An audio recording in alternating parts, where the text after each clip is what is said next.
Hi there. Welcome to Movie Review Mom. I'm the mom and I do the movie reviews. And today I've got another Christmas movie review for you.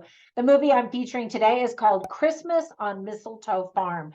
Now, if you're new to my channel, my goal is to give you the heads up on filmmaking quality and content so that you can make the best decision for you and your family as to whether or not you want to spend time or money or both watching a specific film. So this Christmas comedy is now available exclusively on Netflix. It's rated PG and is an hour and 42 minutes. The movie review mom grade I'm giving it is a C plus. And let me explain why. I'll give you some overview of the movie, and then I'll point out things I liked and didn't like, as well as offer tips for parents, themes worth talking about, and even recommendations for other films that are sort of similar that I think you might also like. So, you ready to dive in? In a nutshell, after inheriting a farm at Christmas time, a widowed father makes a very bumpy adjustment to village life while his kids hatch a plan to stay there forever. The movie was written and directed by Debbie Isett. If you love ridiculous, campy comedies, you'll definitely enjoy this. However, if you're hoping for more, you might want to skip this one. And let me explain why. Here's the list of things that I really liked about this movie. First of all, Scott Garnham does a great job portraying a completely stressed out, uptight, single British father who tries to keep his family together while meeting work deadlines, all while managing this strange new farm that he suddenly inherited. The children and the animals are all adorable, especially the baby goats. I mean, generally, the formula for having success in a movie is use children or cute baby animals, right? And so they've got that in spades. It's entertaining to see British people talk with a country twang and even have a country western hoedown, which they do in this movie. And so that's a lot of fun.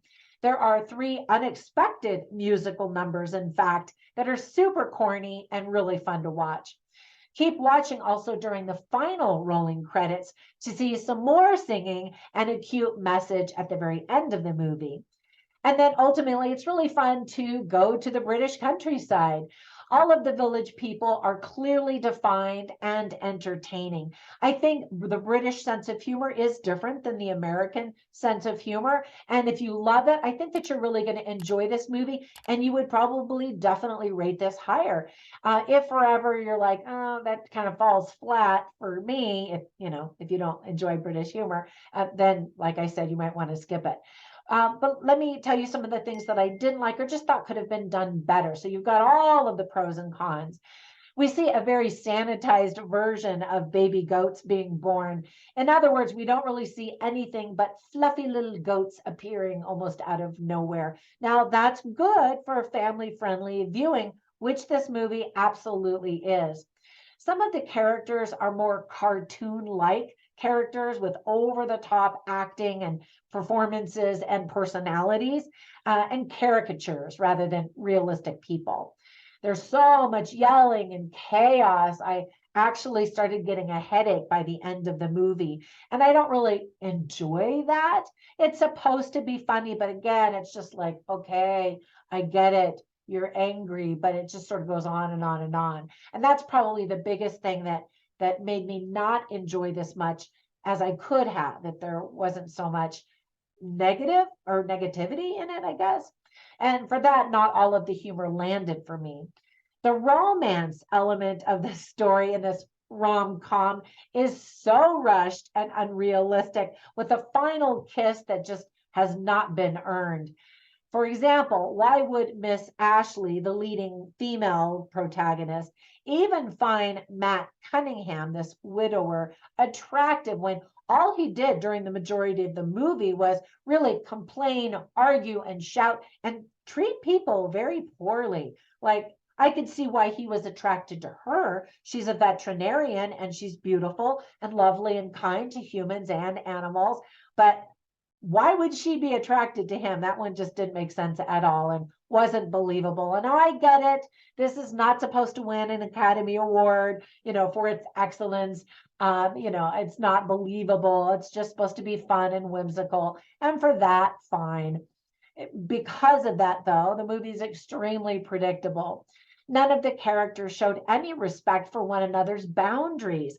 And that might be worth talking about as a family if you do watch this together. I'll get to some more themes here in just a minute. Let me give you some tips for parents if you do want to watch this together as a family. I think it is family friendly. There's nothing super offensive. There is some profanity. There's farm poo, and I think of poo humor and farting humor as being pretty low brow and not really clever writing. And because of that, most of the humor is kind of that way. Some of the relationships are father-son relationships, father-child relationships. This father is thinking about his father. So that's a big theme throughout the movie. But it also extends into his relationships with his own children. And so it gives you lots of things to talk about. Here's a list of other themes that I thought the movie illustrated very well. Things that matter most in life, the little things that make up the big picture, family, farm life, second chances, creating a life versus surviving your life. Kids count, and that's actually stated several times in different ways. Work-life balance. Actually, did I just make that? I think I just said something to that effect. And the importance of community support, giving back, supporting others. So I always write down funny lines and interesting lines every time I watch a movie with the 100% intent of giving you an idea of what the script and the dialogue sound like. So one of the lines is spoken by Matt Cunningham, again, played by Scott Garnham, and he says, "I'm now one of the village people." And he it breaks into the song of the village people, from the YMCA song. And so that was just kind of cute because he really resists that during the majority of the movie. And then an interesting line is spoken by Miss Fletcher, who's played by Ashley Jensen. And she's this ridiculous businesswoman who says kids don't count in business. And she's always throwing that out and just so irrational and insensitive. And she's a perfect example of one of the caricatures. There's nothing that you can like about her because she's just so mean. Now, I wanted to recommend another movie that I just thought of, and that is called The Noel Diary or Noel Diary, another Christmas movie. There are so many Christmas movies this season. In fact, just look at my videos for just the last few weeks, and you'll see plenty of other Christmas movies to choose from. A lot of them are B, C movie types, just kind of cheesy and predictable. However, all of them will definitely get you in the Christmas mood with all of the fun holiday decor. And a lot of them are very light and fun and decent enough for family viewing. So check out some of those.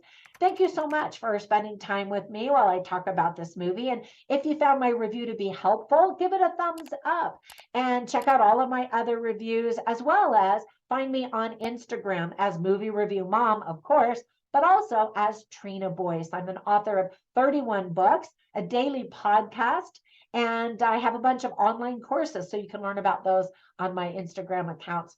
Have a fantastic day and a wonderful holiday season, and I'll catch you in the next one. Bye for now.